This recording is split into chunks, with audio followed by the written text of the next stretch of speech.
In the news tonight, His Majesty the King designates the Prime Minister in charge of a royal commission to draft a charter that would ensure justice and equal opportunities for all and fight nepotism. Thousands of Gazans, including Fatah leaders, joined a 25th anniversary rally for Hamas, in which Hamas leader Khalid pledged to free the land of Palestine inch by inch. And delegates attending the Doha climate change talks agreed to extend the Kyoto Protocol for another 8 years, keeping it alive as a sole legally binding plan for combating global warming. Good evening and welcome to a new edition of the news. Here are the details. His Majesty the King said it is important to update and develop a national integrity order to build on recent achievements in this domain, as well as to further enhance the public's confidence in the state and its institutions. His Majesty was addressing the Prime Minister in a letter designating him in charge of a royal commission tasked with revising legislation and reviewing the mandate of the various monitoring and oversight institutions in Jordan. His Majesty asked the Prime Minister to identify weaknesses and loopholes in the work of such institutions and to recommend ways to streamline efforts aimed at combating corruption. King Abdullah stated that the end result should ensure best practices that guarantee justice, accountability and high performance, all in the best interest of the public. To reach this goal, King Abdullah said there ought to be dialogue between various civil society institutions, including political parties, professional associations, and other lobby groups.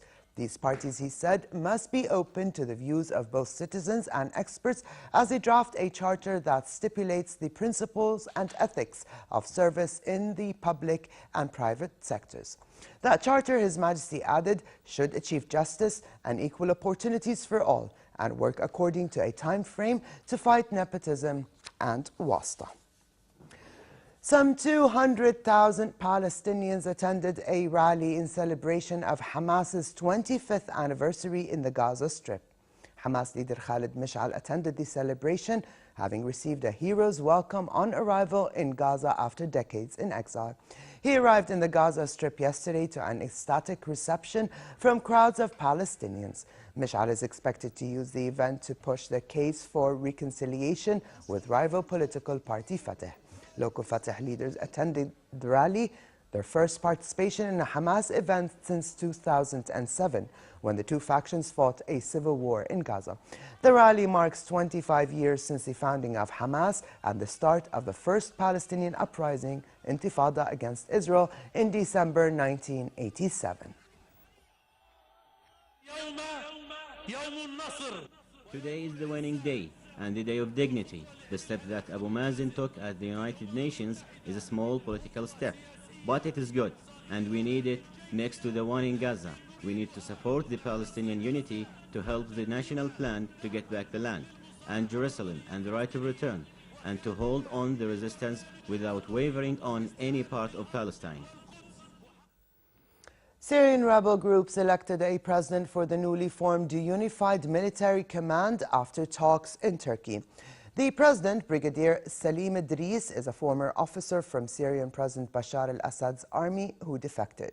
30 military and civilian members of the Joint Command elected Idris after talks in the Turkish city of Antalya, attended by Western and Arab security officials. The 30-member Unified Command was elected yesterday, including Muslim Brotherhood and Salafists, and excluding the most senior officers who had defected from the Syrian military. Syrian President Bashar al-Assad's government is in its final stages and will be unable to survive as more parts of the country slip from his control, according to the head of Germany's Foreign Intelligence Agency. The German official argues that armed rebels are coordinating better, which is making their fight against Assad more effective. The remarks were made amid reports of intense fighting between rebels and government forces in a number of areas, including the capital, Damascus. A video uploaded on social websites said to be filmed in the northeastern Damascus suburb of Harasta showed a gun mounted on the back of a truck firing into the distance, with men said to be members of the Free Syrian Army involved in a gun battle with government forces. Another video showed rebels firing rockets towards the Damascus International Airport yesterday, which they declared a battle zone.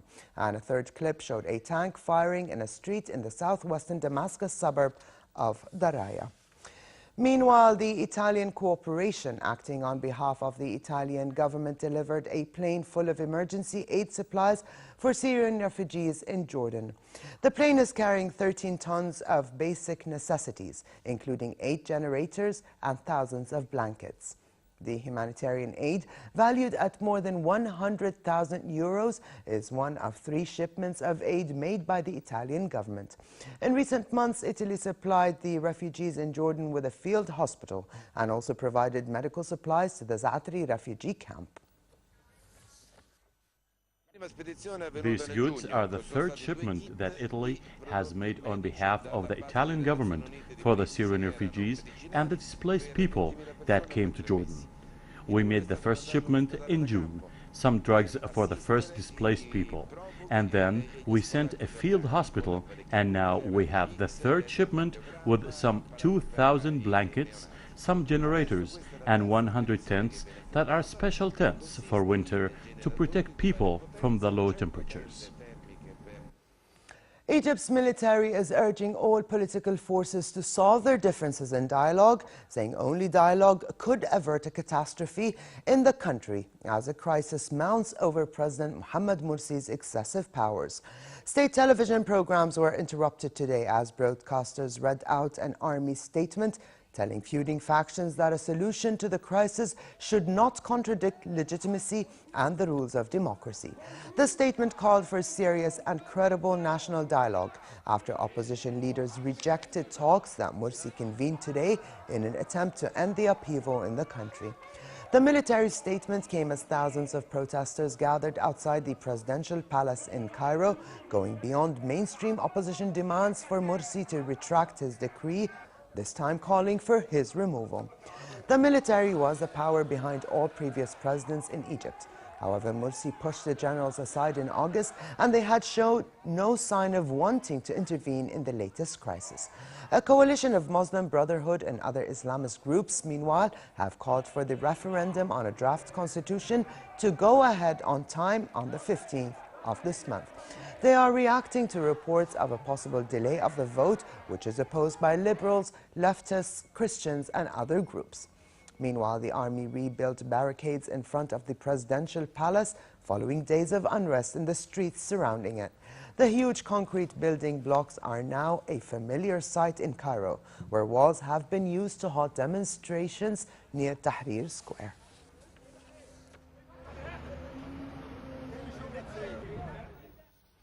About 200 nations at the climate change talks in Doha agreed to extend the UN Kyoto Protocol until 2020. The 8-year extension aims to avert a new setback to 20 years of UN efforts that so far failed to halt rising greenhouse emissions. The Kyoto Protocol is the only legally binding plan for combating global warming, but its signatories now account for only 15% of global greenhouse emissions after the withdrawal of Russia, Japan, and Canada. A package of decisions, known as the Doha Climate Gateway, would also postpone until 2013 a dispute over demands from developing nations for more cash to help them cope with global warming. All sides, however, say the Doha decisions fell far short of recommendations by scientists for tougher action to try to avert more heat waves, sandstorms, floods, droughts, and rising sea levels. The talks almost ended without agreement yesterday, but went into the day and evening today after an appeal by the conference chairman. Solution in your hand before you leave. Give me the solution and give me the blessing and leave. So please, I want you to come back at 11 o'clock with the white smoke. Thank you.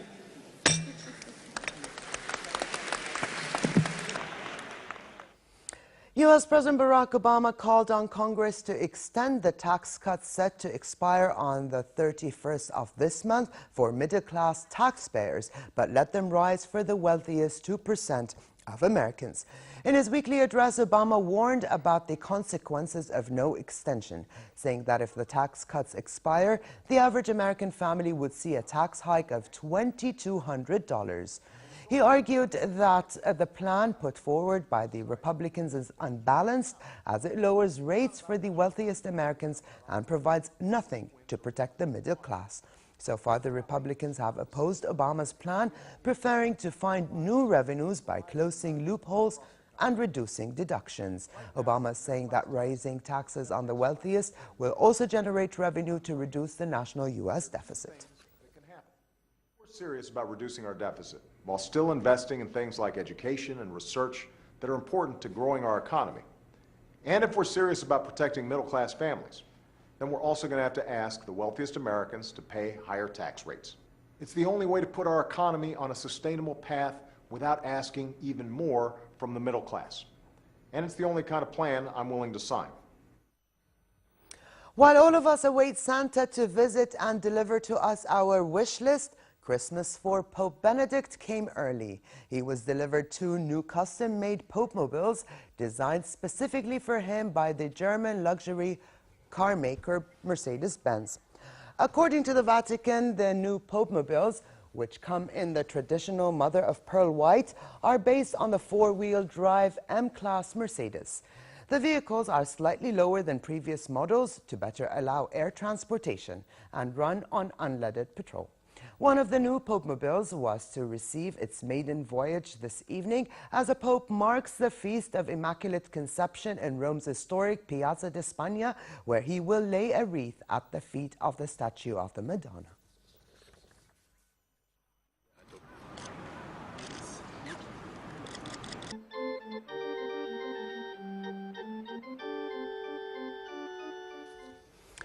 German daily Financial Times Deutschland ended its almost 13 years of business by printing its final issue yesterday. Although the German business daily had won its reputation of high standard of journalism, it failed to make profits. Black, finally, were the only words splashed on the front page of the paper's last issue, with a background of nothing but black. The newspaper also played with words in the title, omitting letters NA and CI to make it read Final Times Deutschland. Financial Times Deutschland's closure is the latest blow to the country's print media industry, as early last month, Frankfurter Rundschau, one of Germany's 10 largest national newspapers, filed for bankruptcy. A nurse who answered a prank call at the London hospital treating Prince William's pregnant wife for morning sickness was found dead yesterday in a suspected suicide. Despite unconvincing accents, hosts of an Australian radio station were put through to the ward where Kate was being treated and were given full details about how she was doing. Australians and Britons alike expressed their sorrow and cringed at how the hoax had crossed the line of acceptability. The hoax also raised concerns about the ethical standards of Australian media, as Britain's own media scrambled to agree a new system of self-regulation. Here's more. British media reports on the sadness surrounding the suspected suicide of a nurse who received a prank call about Royal Kate at the hospital where she was being treated.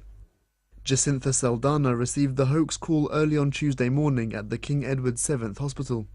3 days later, she was found dead. Police said the death was being treated as unexplained, but they were not looking for anyone else, suggesting the nurse had taken her own life.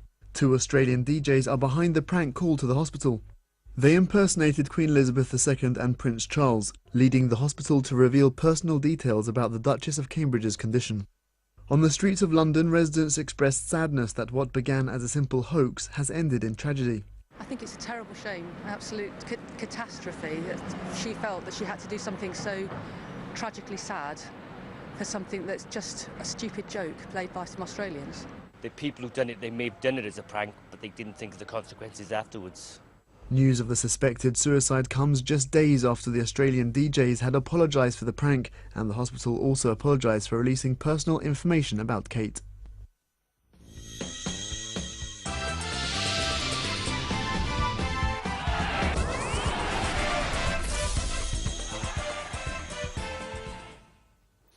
For the first time, FIFA is testing the goal line technology of Hawkeye, widely used to settle potential flashpoints. It has been used in tennis and cricket for many years now. Hawkeye relies on 7 high-speed cameras set up at different angles, covering each goal to calculate decisions in a split second to the referee through a vibrating wristwatch. Initially reluctant, FIFA finally gave the go-ahead for the technology to be used after Frank Lampard's infamous disallowed goal for England against Germany at the 2010 World Cup. The technology is set to be used for the first time in tomorrow's World Cup quarter-final between Hiroshima of Japan against Egypt's Al-Ahli and South Koreans Ulsan Hyundai against Mexico's Monterrey. Happen sooner or later. I think football has decided to embrace the technology. Hopefully leagues and FIFA are going to adopt it soon, so it's only a matter of time before a controversial or a phantom goal happens, and obviously I completely trust my technology to get it right, and we look forward to that happening. Barcelona's Lionel Messi should be able to play in tomorrow's La Liga match against Real Betis after recovering from a blow to the knee sustained in Wednesday's Champions League game against Benfica. Coach Tito Villanova suggested Messi would be included in the starting 11 as his unbeaten side seek a 14th win in 15 matches this season. During the last minutes of the match against Benfica, Messi was carried off on a stretcher after sustaining what the club said was bruising to his left knee. He collapsed to the ground after colliding with Benfica goalkeeper Arthur and was taken off the pitch for testing.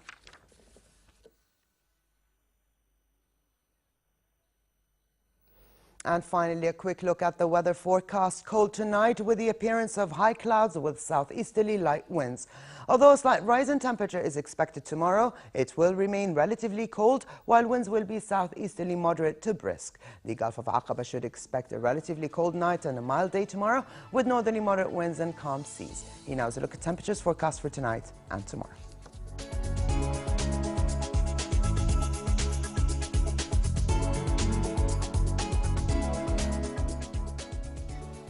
And to close, here's a reminder of the day's top stories. His Majesty the King designates the Prime Minister in charge of a royal commission to draft a charter that would ensure justice and equal opportunities for all and fight nepotism. Thousands of Gazans, including Fatah leaders, joined the 25th anniversary rally for Hamas, in which Hamas leader Khalid Mish'al pledged to free the land of Palestine inch by inch. And delegates attending the Doha climate change talks agreed to extend the Kyoto Protocol for another 8 years, keeping it alive as the sole legally binding plan for combating global warming. And with this, we come to the end of this edition of the news. I'm Alia Tuqan. Thank you for joining us and have a good night.